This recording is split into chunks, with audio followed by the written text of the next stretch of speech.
Good evening, good morning, good afternoon, depending upon where you're joining us from and whether you're joining us live or catching this in a replay. It is your girl, Marcy Thomas, and I am super excited to be with you again for what I know is going to be a wonderful, empowering, powerful, enlightening conversation.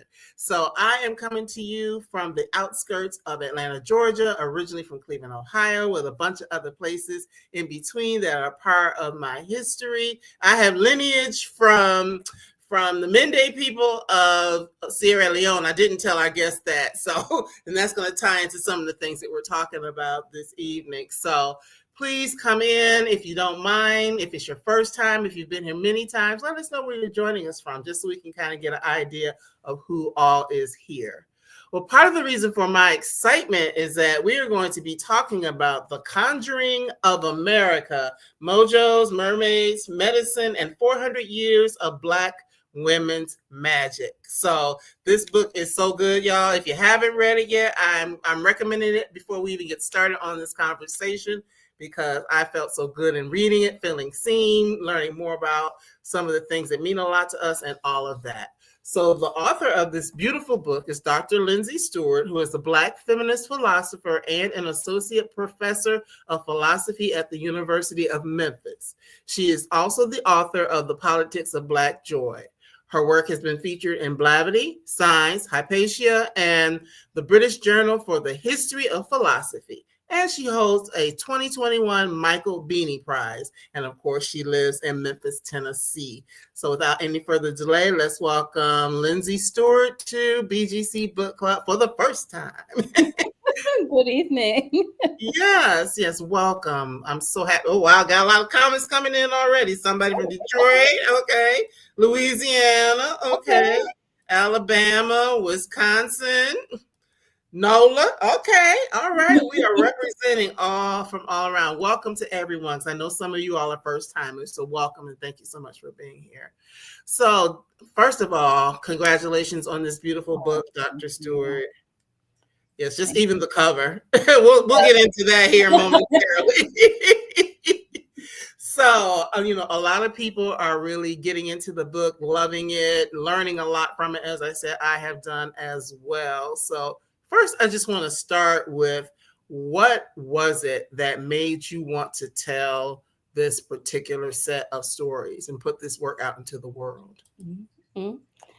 Well, I would say mostly COVID, where I was sitting at home every day, day after day, was kind of the same, except for all the bad news we were getting kind of day after day. And I wanted to really figure out, well, how did people, who lived through much worse than this survive? Yes.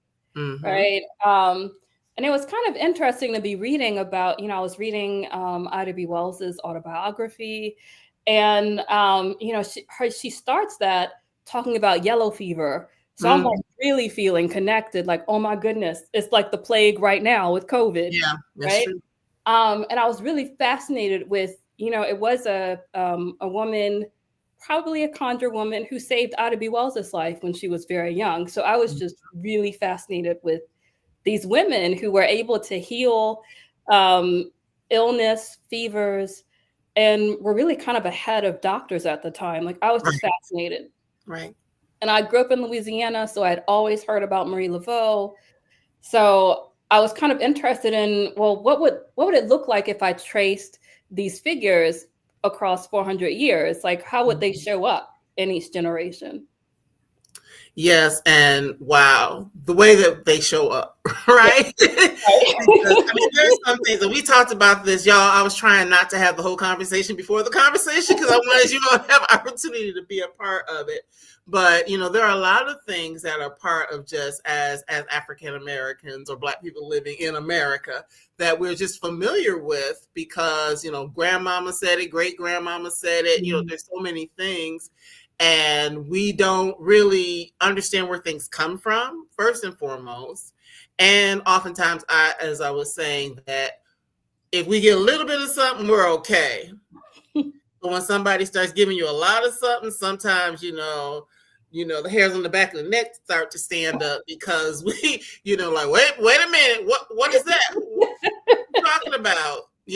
because in a lot of ways, many of our beliefs or the things that we've done historically, it's been whitewashed, it's been demonized, all these other sorts of things. So the fact of you taking the time and the energy and effort to write this book that takes that stigma away and really educates us so that we understand, I think that's what makes this such an important work. Yeah, and I really got to see a lot of that stigma when I teach this course called Human and the Divine, and University of Memphis is maybe 40% Black. So I've got a lot of Black students in that class. We talk a lot about Black church, and you just kind of see their eyes like get wide when you start talking about, that thing where you fall out in the Holy Ghost, that's like African possession. And it just, you see them kind of work through that stigma of like, oh, that's where this stuff comes from. Yeah. So that is something just to look at that. So we're going to start, because this book is broken down into 5 different areas, and we're going to talk a little about each one. We've only got an hour here, y'all, so we're going to do as much as we can, but not everything, because the whole point, we want you to read the book, either read it or listen to it, because it is also available on audio for those who love audiobooks. So before we get into it, Tiffany is saying this book explains so much. I knew we built this country and are the culture and trailblazers, but baby, we them girls. I know that's right, Tiffany. I know that's right. I know that's right. Another person saying looking forward to reading. So, as you mentioned, as Black people, throughout history, there have been a lot of things that we've had to deal with. COVID was something that we went through in real time. But over time, there have been a whole bunch of things. And unfortunately, there's a bunch of stuff going on now, too. But that's another story as well. But just in general, thinking about survival. So let's kind of start, like, when you say conjure, what do you mean by conjure? Because some people might not even know what that means. So I'm thinking about those local practices that really kind of started off with enslaved people in the US, where they meshed their kind of traditional West African beliefs about healing and about, therapy and kind of psychology. They meshed that with kind of the Christianity that they were getting introduced to. Many of them were getting introduced to on the plantations. And they really kind of came up with this kind of beautiful, I'd even say symbiosis of kind of West African stuff, Christianity, even some Islam. And they just kind of created this living tradition that they turned to whenever they were having problems, whether it was illness, whether it was, dealing with a mean slave master, dealing with heartbreak. It was really just kind of a way to deal with very specific problems that they were coming up with, that they passed down through generations, and we still kind of see it today.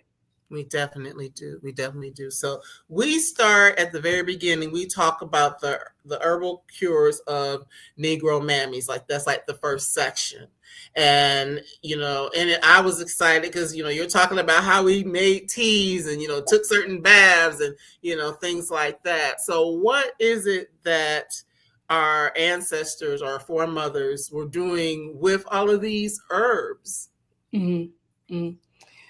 So way back, 16th century, 15th century, it was kind of well known that a lot of African women would kind of take their daughters into the woods and teach them about specific herbs that can be used for, fever or stomach ache or things like that. So when these women were kidnapped and brought to America, they didn't lose that knowledge. They continued to pass that knowledge down. They had to adjust because some things were different. Some of the flora was different, but they managed to still hold on to these ways of healing with using roots, using herbs to create salves, to give people baths with the roots, and really just kind of non-invasive ways of trying to deal with illness. And this was before there were kind of knowledge about germs and Right. viruses. Mhm. So really, when you kind of compare what the Negro Mammies on plantations were doing with what white male doctors were doing at the time, which was, bloodletting and kind of really methods that were really harsh and took out your energy. Mhm. Negro Mammies were kind of ahead. They knew what was in the forest, they were kind of like botanical experts. They knew how much to get. They knew what method even to draw the sap out of certain things. And they kind of, because it was non-invasive, they did less damage than Yes. white male doctors were doing. Yeah. Yes. Yes. And that's just so important to understand that, because there was a point in time in history we couldn't just go pop a pill or do whatever. Right. So we had to rely on what was available to us. Yeah. And so and the thing that in reading this, for me, understanding that we weren't just doing it for ourselves. Of course, they were relying on us to help them with our knowledge, because we were even brought here and come from certain places in Africa, like I mentioned, Sierra Leone, where my people, I trace my mother's lineage to.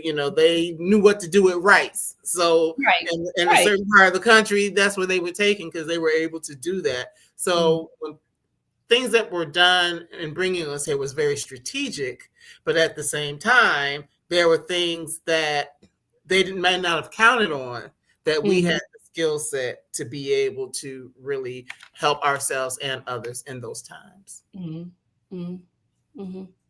Yeah. And it was just kind of really interesting to see that, going through a lot of the kind of interviews of people who had been enslaved, seeing how certain things just kept popping up. There really was a tradition. There really were specific herbs and roots that people were drawn to and were using. And they were really effective. A lot of the medicine we have now is kind of based on these plants, right? It's synthetically made, but originally we were using these plants to get medicine. Mm-hmm. In this particular section of the book, you lean into or talk a lot about Vicks VapoRub, which so many of us use. I got some in there in my cabinet right now. Actually, they recently made one that has lavender in it. I guess to make I have one that has a little lavender in it, so it smells a little bit different, but that's Nice. the same thing. But the fact that this is something that these ideas or these formulas started by people taking them from Black women, which that's not surprising. So could you share a little bit about that for those who may not have read the book yet? Yeah, so it was kind of fascinating to me. I remember thinking, Vicks VapoRub, everyone grew up with it. It'd be really interesting to see how that might be connected to enslaved women on plantations. And I realized at one point, a lot of the things that was being used in Vicks VapoRub were kind of staples in Black women's, kitchens when they were making medicine. And the method that was being used, the salves, was something that more than likely enslaved women were going to do, not so much white male doctors. It kind of depended on the region. So I connected with Crystal Sanders over Facebook. I just did this post like, how many of y'all use Vicks VapoRub? I wanted to get a sense, do people still use it? And she popped up and said that her family has always claimed that Lunsford Richardson, the guy who patented Vicks VapoRub, stole it from their ancestors. Wow. So like doing my own research and, looking through the kind of historical archive, I was like, that makes sense. Like I could see that. Yeah. Yeah, because, well, I'm going to try not to be radical today, but us creating something and having it taken from us and not being able to benefit from it, that's the American way. So, but it's interesting, because I was telling my mom about this piece of the book, and she called it something different, but she's like, yeah, when I was growing up, because she's 80 now. So, of course, the people raising her would have, been using a lot of different things in that matter. So yeah, there was something that I remember my grandma putting on my neck and stuff like that back in the day that would help if I was getting a cold. I can remember I maybe only had to do it once or twice, but people like what castor oil, just Oh different yes, yes, that, but yes. that came from stuff that our ancestors had to get. It was something that was available to them or something that they were able to make, and it was the things that helped us to, really be able to try to stay well and survive, in that time. Well, you said you have the original one as well as lavender. Oh, there's one for Okay. babies too. Okay, but you keep it on hand. Oh Mhm, yeah, it mhm, definitely makes a difference. It makes a difference. So, and in telling of that story, it does come down to there's a part in that section where you say like which history are we going to go with? Are we going to stick with the old story, or now that we have access to the truth, are we going to start to tell the truth? mhm, mhm. Right, and I think that it's important to think about what stories we're telling, especially right now, given that Black history is under attack. Like it's important that we rethink what we've been told. Mm-hmm. Mm-hmm. And even if others don't give credit where it's due through your book and people like you who are in the comments who are reading it or who have already read it, that to put this information out there so that we Mhm, can be aware and that our history and these stories don't get lost. But just a sidebar a little bit before we go into the next section of the things that you talk about. You mentioned, of course, a lot of research. So your research process was, I know there are places where you were talking like from, journals and things like that. So was that a challenging process to really be able to find a lot of this information, or how did that work for you? mhm. I mean, I had to read a lot to put this book together. I had to read a lot of history, a lot of science, a lot of archaeology, and a lot of food stuff. Like I just had to read a lot in a lot of different areas. But in terms of the kind of historical stuff, part of what's difficult is that when you're looking at when you're trying to look at stuff from like the 19th century, a lot of African Americans didn't know how to read or write because they punished us during slavery if we did try to read or write. Mm-hmm. So a lot of what we've got is oral and visual, Mm-hmm. but not a lot of written stuff. So if you're reading written stuff, a lot of times it's by white men who are Mm-hmm. really racist when they're telling us. You kind of have to sift through a Right. lot of stuff and side eye a lot that you're reading to get to kind of what's beneath that. What are my ancestors really saying here? What's captured in Right. my ancestors here? Yeah. Right, right. Yeah, I can imagine that because I mean, just simple things like knowing when people were born, their real Mhm. birth dates and things like Mhm. that, Yeah. So it's just so much of our information that wasn't recorded. And again, who's telling the story? Yeah. That's always, important to think about. And even, as we think about, and I've touched on it a little bit about saying how we feel about certain things. Why do you feel that way? Who told Yeah. you to feel that way? Yeah. Yeah. So just thinking about that. Now in the next section you talk about the voodoo queen's mermaid. So I found this very interesting because talk about the Little Mermaid and all the controversy about that, and when the film came out with Halle Bailey, and there was a whole lot of drama, but of course people don't know history. They definitely don't Yeah. know, African spiritual traditions, but just getting an understanding that we've always existed in Mhm. that space, and just because they didn't know it it doesn't mean that Yeah. it's not true. So Right. please share a little bit about that, because is such an interesting history about Mhm. mermaids and Black mermaids specifically. Mhm. Mhm. Yeah, I mean, throughout the book, there's a focus on this one Orisha Oshun from the kind of Yoruba pantheon of spirits. And Oshun sometimes takes the form of a mermaid. So I was really interested in seeing, well, when West Africans crossed the Atlantic, where did kind of Oshun and other stories about Black mermaids go. And kind of the big one was Mammy Water. And she's worshipped kind of across the African diaspora. And there are certain places where you get a lot more stories about Mammy Water. She's also worshipped back in West Africa too. And I was kind of looking for, well, where does Mammy Water show up in the US, specifically in the South and where I'm from? And I realized that New Orleans, with Marie Laveau, could be a Mammy Water figure based on the stories that we continue to tell about her. She kind of has this elevated status where in voodoo, she's kind of risen to the status of Aloha. So it's kind of interesting to me to try to place Mammy Water in the US context too. Yes, people are also mentioning Yemaya in Hispanic countries and Mami Wata in Jamaica.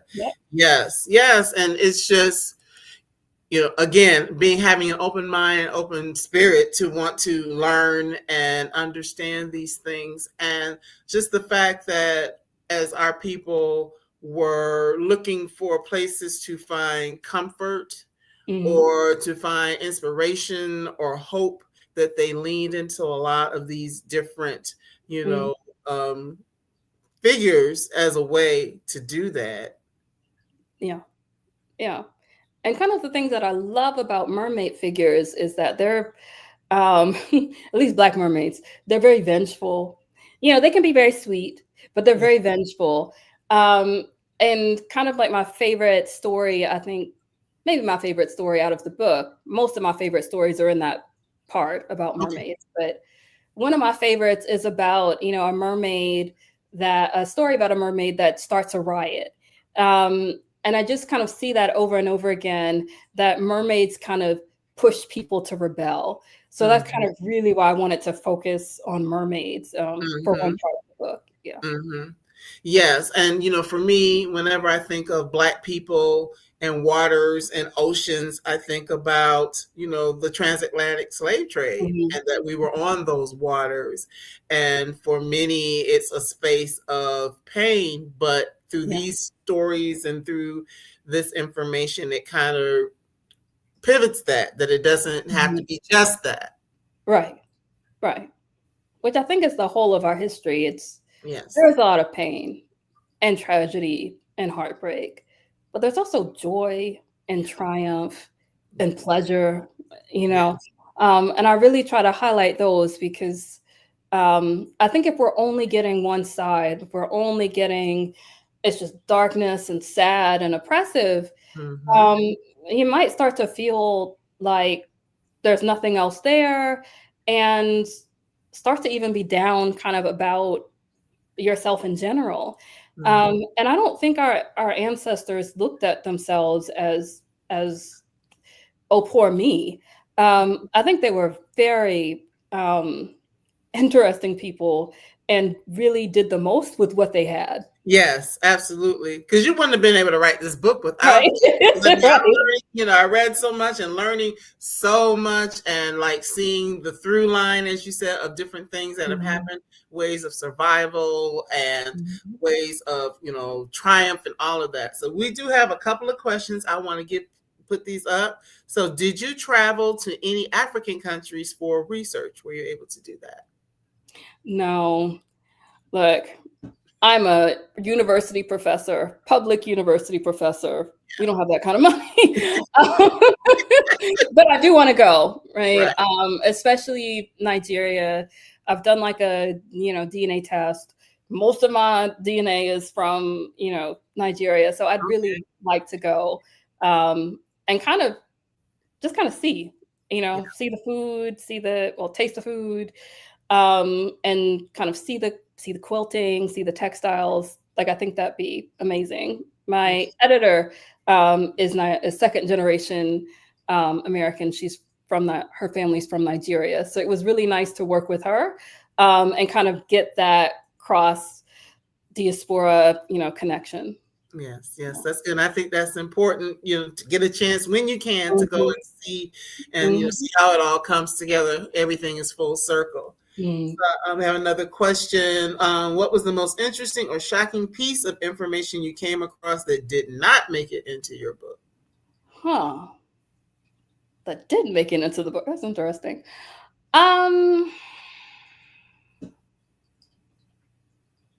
Let me think on that. Okay, no worries. Because the book is really robust. So, It's a long book. yes, it's a lot in the book. And I will say, for those who like research, the bibliography is quite extensive.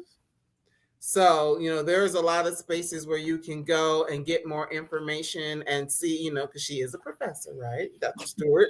So there's a lot of good information if you want to go and, read some of those things and pick up other, information. So, but yeah, it's pretty extensive. So, but then of course, because there's a lot of information, you had to make a choice to like narrow things down, which is why we do have like the 5 key areas that you talked about. Yeah. I mean, that was one thing I really wanted to go more into, but I couldn't. It just didn't fit. And that was kind of the history of red drinks in Black communities. I really wanted to talk more about it. Like I mentioned briefly that, Coca-Cola is, based off of the cola nut, which was ours. But I didn't get to delve into kind of what the kola nut represents in Yoruba culture, and just kind of how wet drinks show up in our family reunions and things like that. I did want to talk more about it, but didn't really fit. Right. Juneteenth, because the people like want a red drink. Yes. People like, what flavor? Grape or red? We say red. Even if it's strawberry, cherry. Right. We're gonna say red. We're gonna say red. Yeah. Yes. So now this is also something that is very interesting. You talk about the mojo of Aunt Jemima. Now, many of us are familiar with Aunt Jemima. Most of us, I'm guessing, that are watching this remember Aunt Jemima, even though they've done some things to not call it that anymore.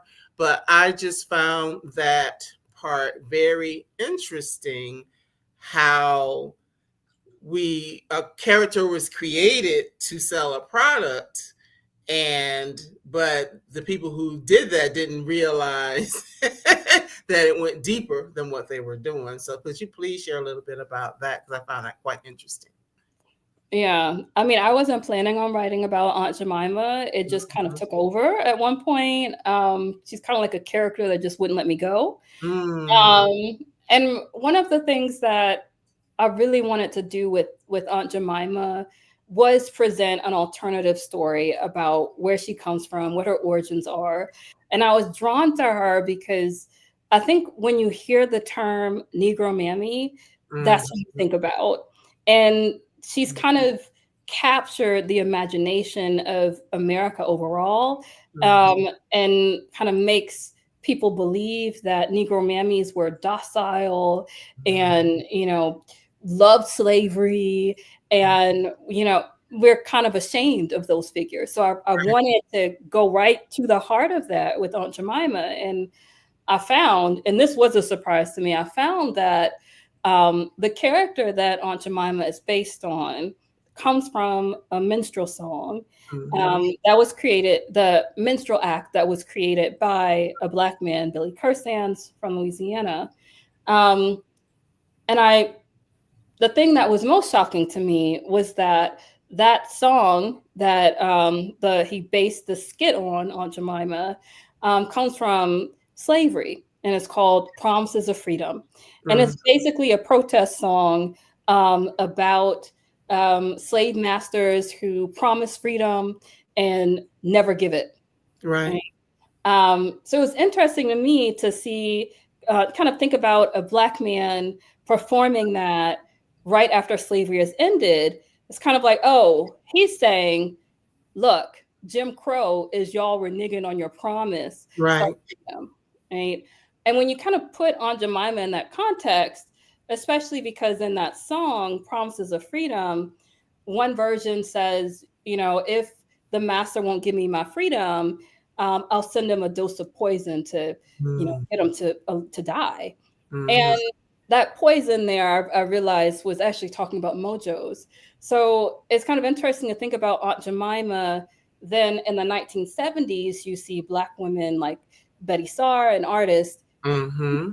kind of reframing Aunt Jemima kind of as a mojo herself to cast a spell on America. So it was just wild. Yes, Going through all that. Like, no, she can be a revolutionary figure. she definitely can be. And one thing, talking about her and just Negro Mammies in general, what popped in my head was that episode of A Different Oh World. my goodness, yes.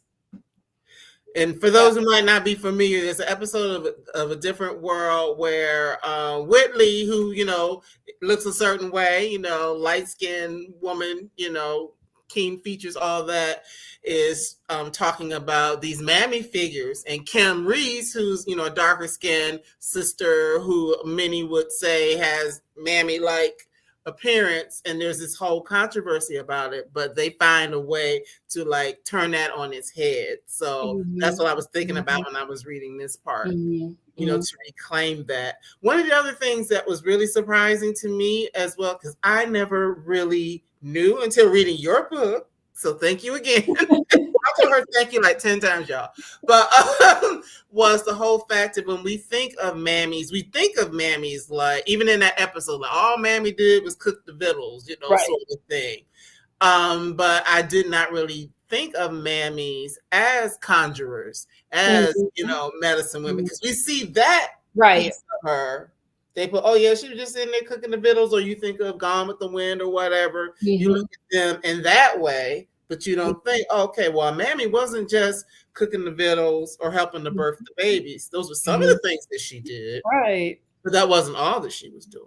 Right. And I feel like we've just inherited that legacy of the Negro Mammies could basically do almost anything. They were cooking, they were watching children, they were healing people. Sometimes they were even midwives too. They were producing the textiles on the plantation. And I see that today. A lot of Black women know how to hustle, and we can do many things very well. Many things. Very well. Very well. But yes, but I really could appreciate that because who's telling the stories? She knew how to crush glass too. I know that's right. But just the limited view of what we know and understand, from what shows up in media or what may show up in certain books, or and things like that. Just the mammy, the nanny, whatever, and not the fact that she's this person that has all this wisdom that she can, help people to heal and all these different sorts of things. So, but yeah. And, of course, Aunt Jemima is not Aunt Jemima anymore. They've done away with that. And, there was controversy about it because some people, they're so used to this character that they were like, why would you want to change it? But it's like, we do have to move forward. Yes, that episode was called Mammy Dear. It sure was. Yes, and I do have Netflix, so I will watch it. I watch it periodically. That's one of my two favorite episodes of A Different World. So I just like watching that, and them invoking Nikki Giovanni's poem into it and all of that stuff. So yeah. So I just wanted to make sure we talked about that, and we also talk about Granny Midwives and their quilts. So we were talking about quilting. So it's like really several things going on in that particular chapter. I want to lean into the quilting part first, because it's something that some of us, our grandmothers were quilting, or great grandmothers. Some people may have learned that skill along the way. But I think that it's powerful in what it was and how it came about. Yeah, I mean, I didn't realize how important textiles were to African American culture.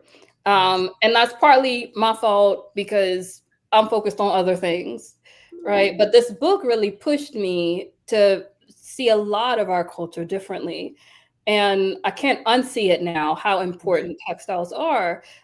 Even like our hair as a Yes. textile too. Right. Um, and I realized that, again, like African American culture is oral, but it's also visual.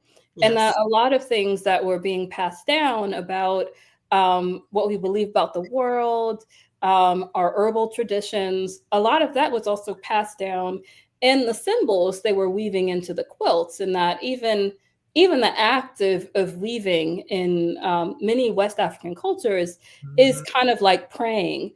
And I wanted to be able to see how granny midwives too were kind of like, it was kind of like they were praying while they were making these quilts that Right. you would eventually be born on or you die in. Mm-hmm. Mm-hmm.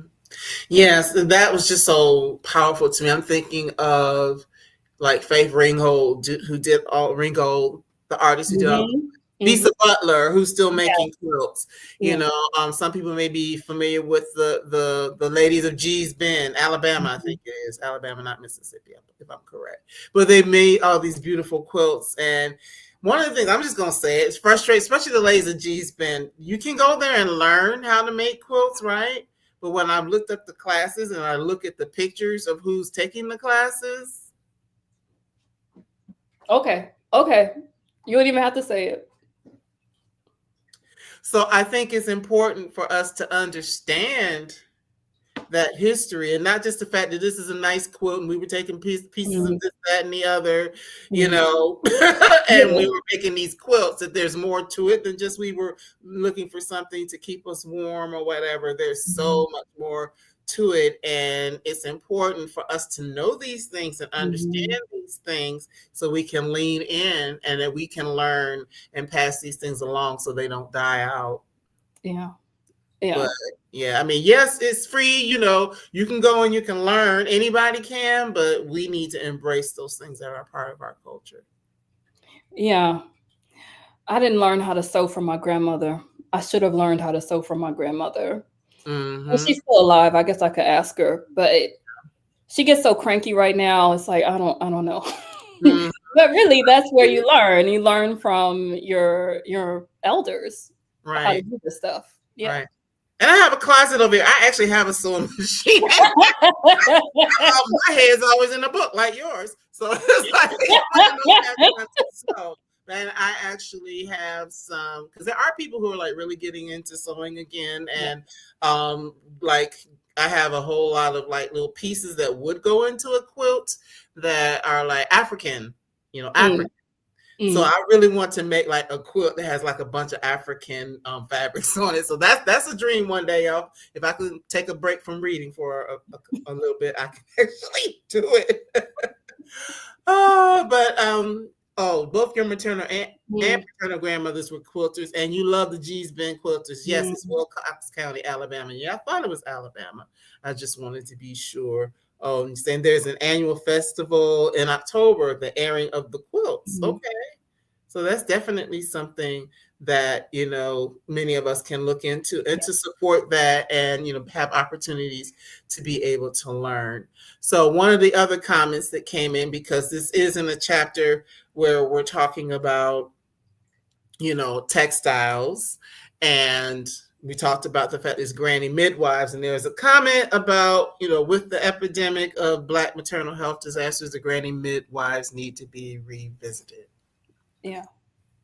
Yeah, absolutely. I mean, one of the things that I do in that chapter is talk about my grandma.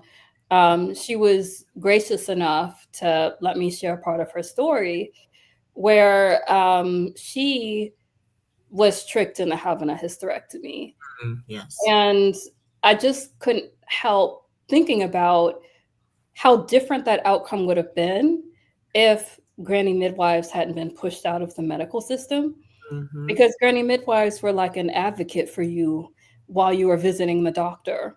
Mm-hmm. And they were there for your interest, your benefit, understood your culture, um, and were kind of spiritual supporters as well. They were such a valuable aspect of the Jim Crow period, such a vital support for us. And I'm sad Yeah. that they're not there. There's so many questions I have about my own reproductive system that Yes. having a granny midwife around would be so valuable.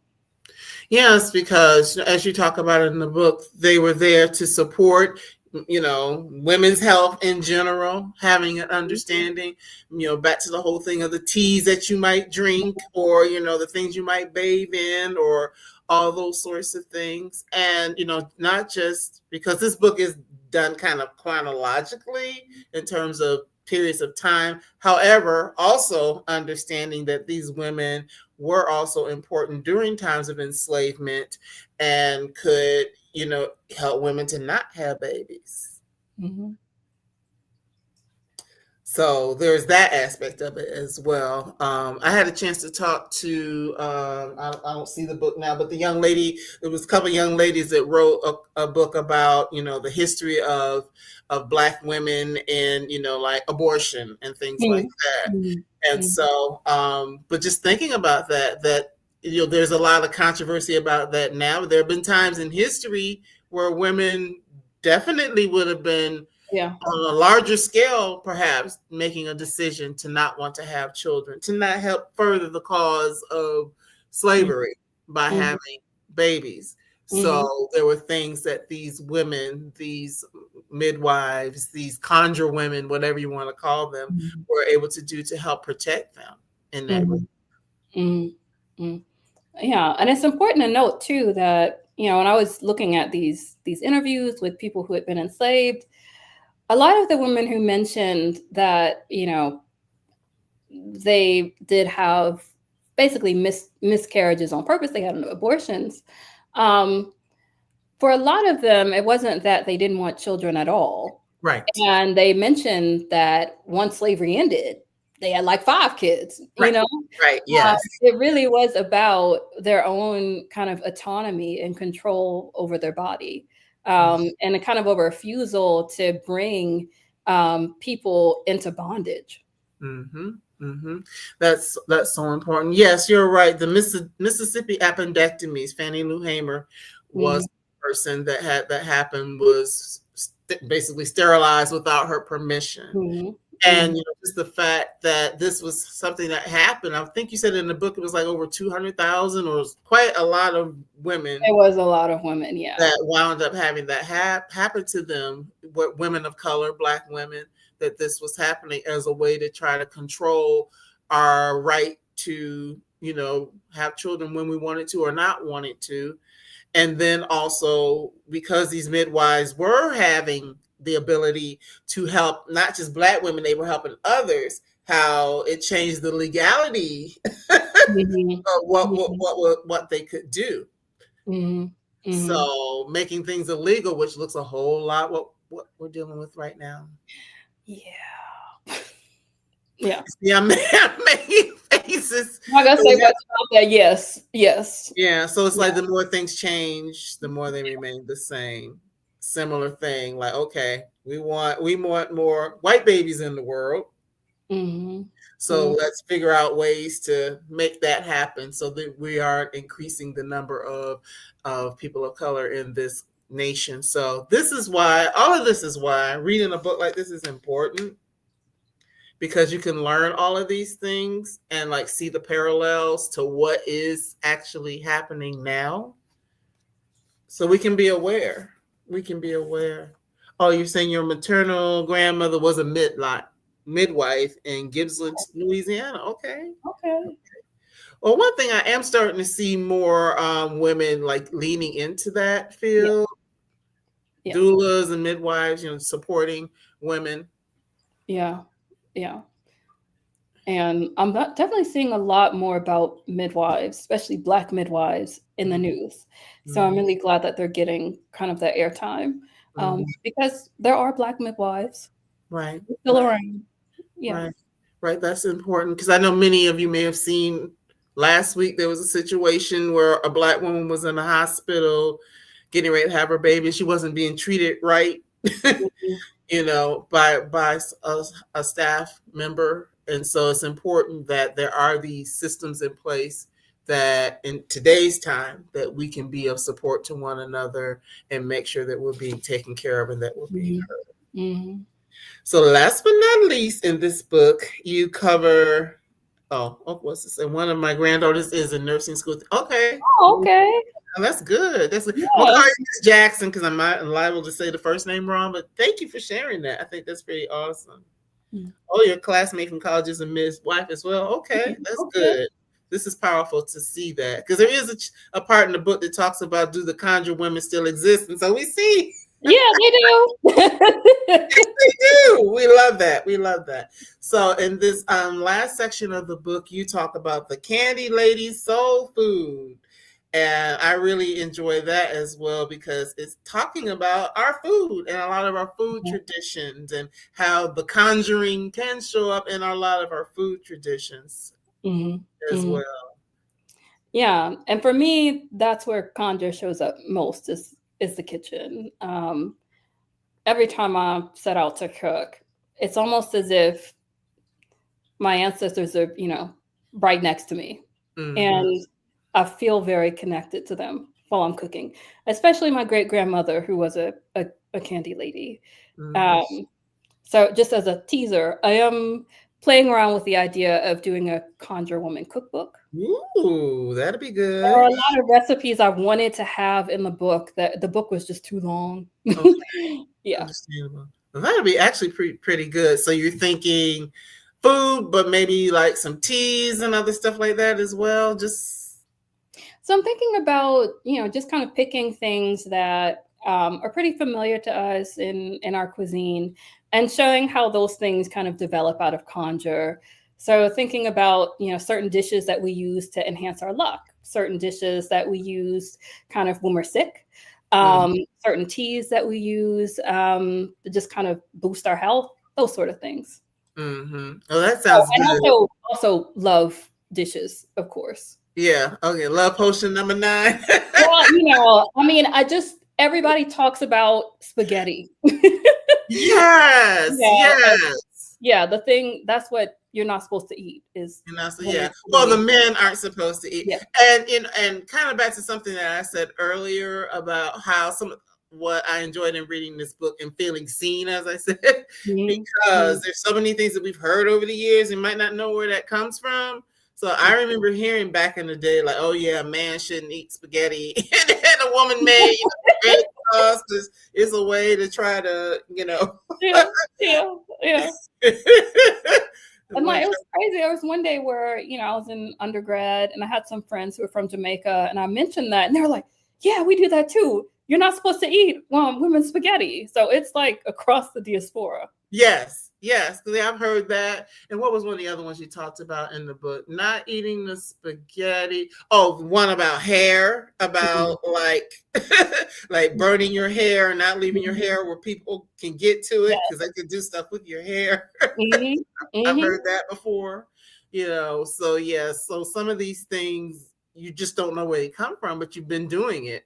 Yeah. And, but in this, talking about the food specifically, and I told you before we came on the other Monday I went to my braider because one of my twists had come loose. I'm like, girl, can you fix my twist for me? So, talk about, in the hair and all of what that means and who's in your hair and the meaning behind that.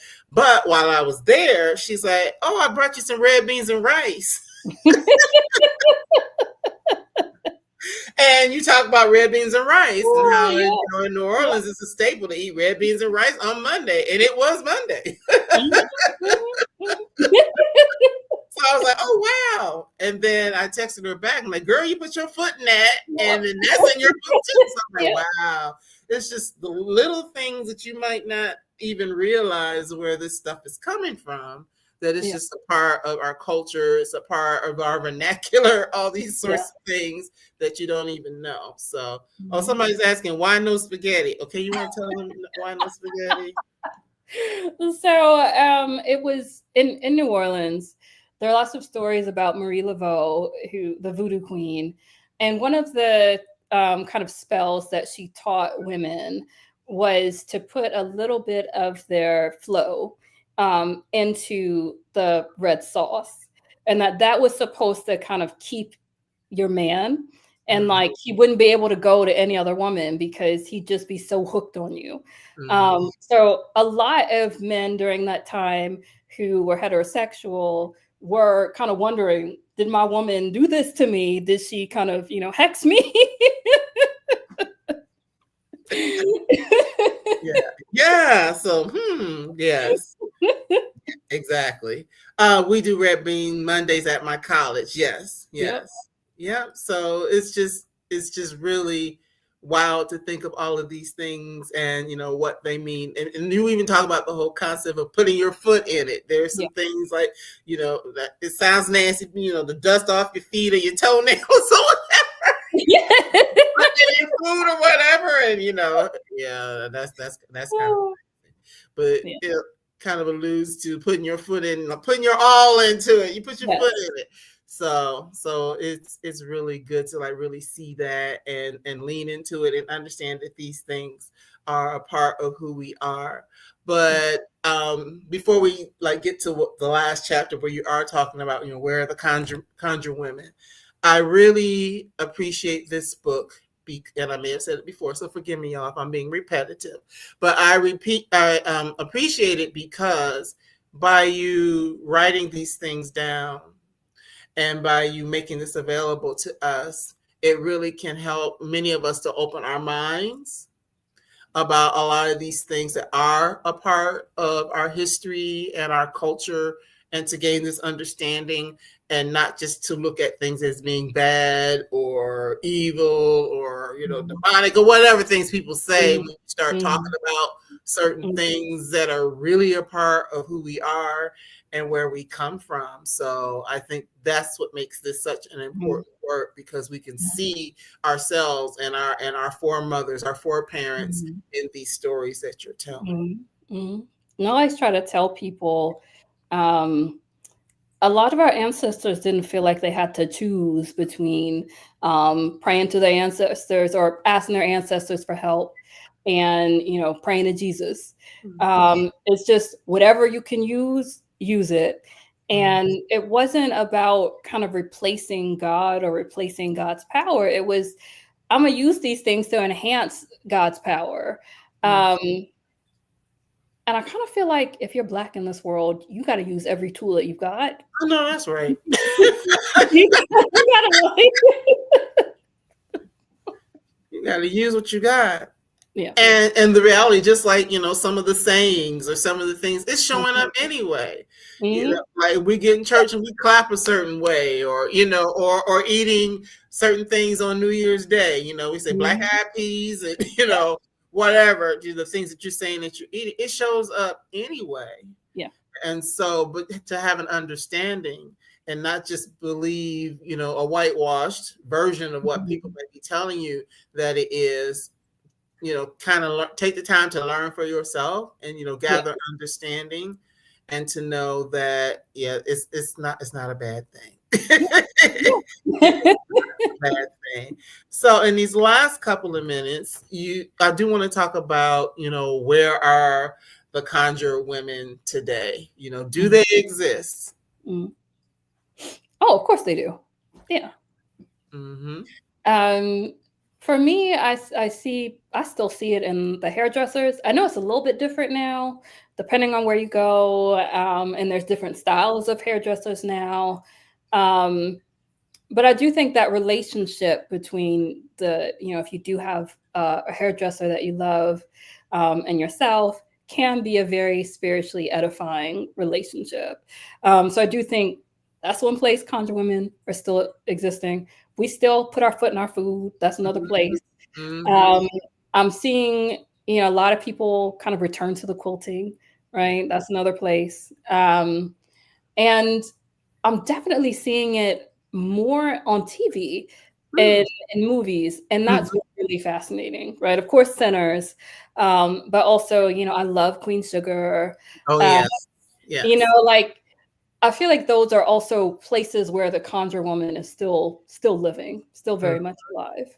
It's good to see that. And you mentioned in the book there are people who are maybe like, I'm thinking like sister teas. They're Mhm, making these mhm, teas, coming up with their own, coming up with their own ways of like the apothecaries, and like this mhm, works with that. And if you need help with your stomach mhm, or whatever, these are some of the mhm, things you can do. But yeah, that, or like honey pot, because there is something, mhm, concept called honey pot that you talk about in the book. There's a whole women's health, you know, I'm sorry, mhm. I'm tongue tied all of a sudden. A That's whole right. women's health, Yeah, thing that you can buy is called honey pot, which, yeah. she says, the person who founded it says that she, got that from her ancestors and things like Mhm, that. So mhm. I'm yeah, also seeing it with Black Girl Vitamins, which I've just got on, and it's yes, amazing. yes, Right? But yes, also just kind of returning to, what are the herbs, right? Doing the mixing, and what are the things that would be good for our bodies? What are the things that Black women specifically might be deficient in, might need? right, And it's really kind of cool that they're paired with doctors as well. right, So they're not just making up stuff, right? But right. it's like they're also very invested in. I'm like looking at the label and I'm seeing herbs that our ancestors were using, 400 years ago, and it's just I really love that. Yeah, yeah. Because I have been telling my mom that I've always been like a tea drinker, right? And I'm like, you know what? I want to. There's a place in Atlanta where I can go, Black owned tea spot, where they have their own, but they actually have like tea blending classes, and they sell a lot of like the individual parts that you Mhm, can like say, okay, well, I need this. I really want to start doing that and kind of crafting my own teas and things mm, like that. And mm, so for mm, me, it just feels like a coming home, understanding that, I have mhm, heritage, from Sierra Leone. Those foremothers would have been doing it. My foremothers that are from South Georgia, that are tied to Geechee Gullah, they would have been doing certain things. mhm. So that it's still it's in my spirit, Yeah, so to speak, yeah, that the desire to do that, for yeah. myself and, for my health and well-being. You said, of course, I don't agree with, it was striking to see how internalized racism shows up in some people. Oh, yeah. Absolutely. Absolutely. Absolutely. Because again, who told you it was wrong? Who told you it was bad? Consider that. But Yeah. everybody has to go on that journey. Everybody has to go on their journey. Everybody has to go on their journey.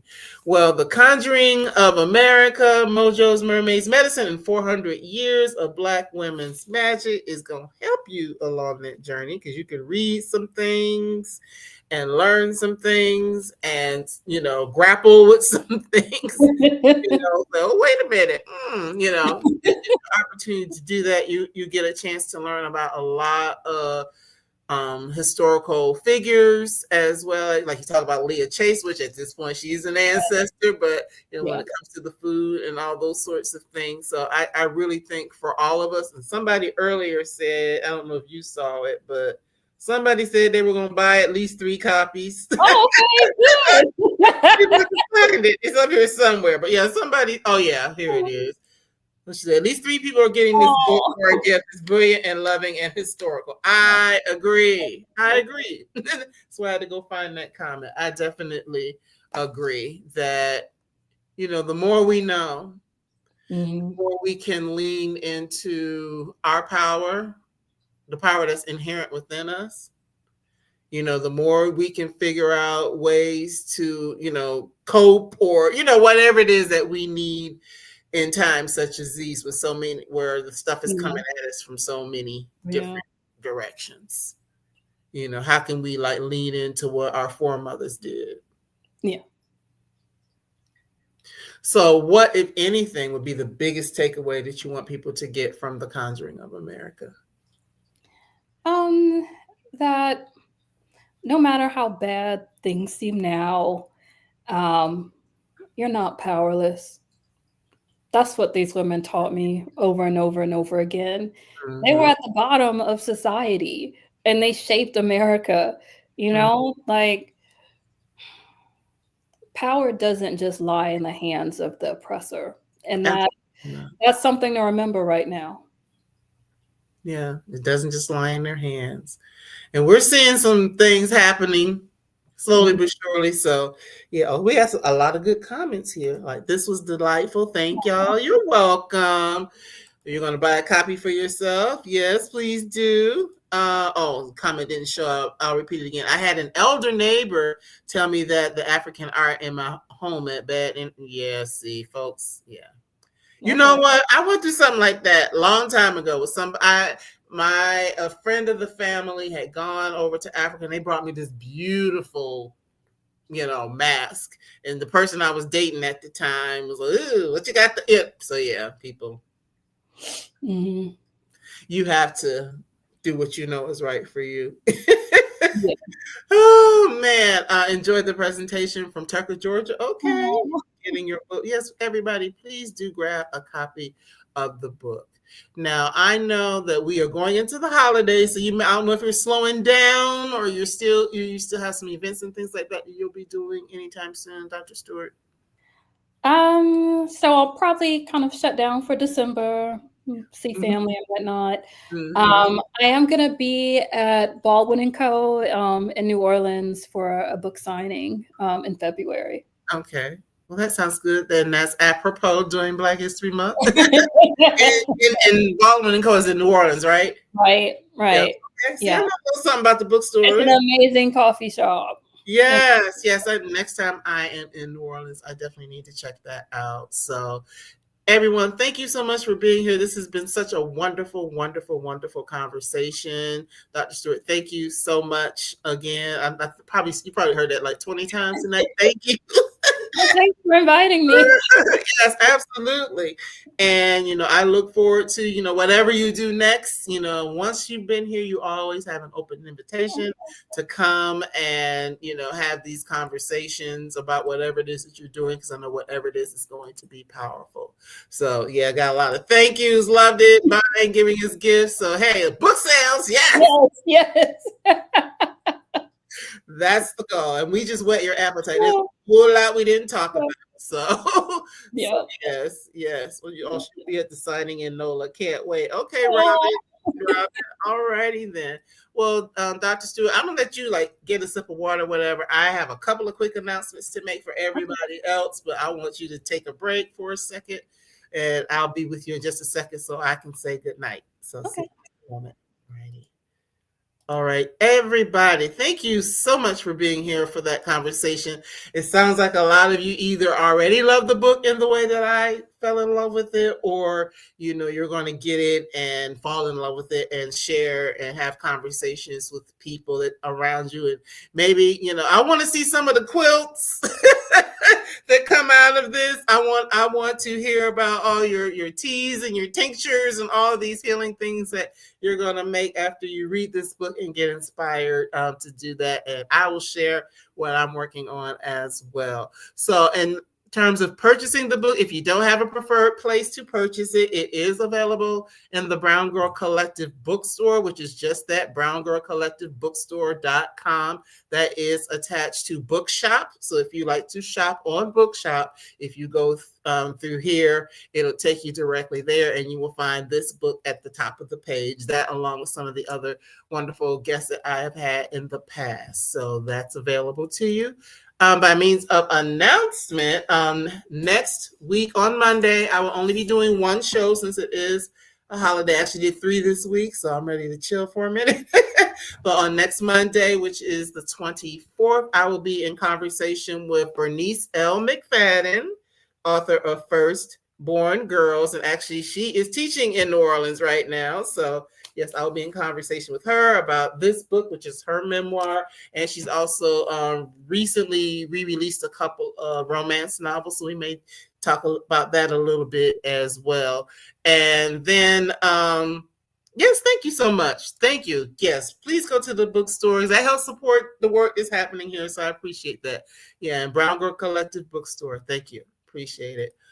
Oh, you love her work. Yeah, me too. I can't wait to talk to her. I've kind of know her through other people for a while. So I'm like, come on, when are you coming? So I'm looking forward to that. And then I'll be finishing up in December, and before we go into the new year. But I'm giving you a sneak peek on some of the people that are coming in December. So we will have Dana A. Williams here to talk about Tony at Random, the iconic writers, legendary editorship, and of course that's about our beloved Toni Morrison. I will also have Erin Crosby Eckstein to talk about Junie, which is historical fiction. So she'll be here in December.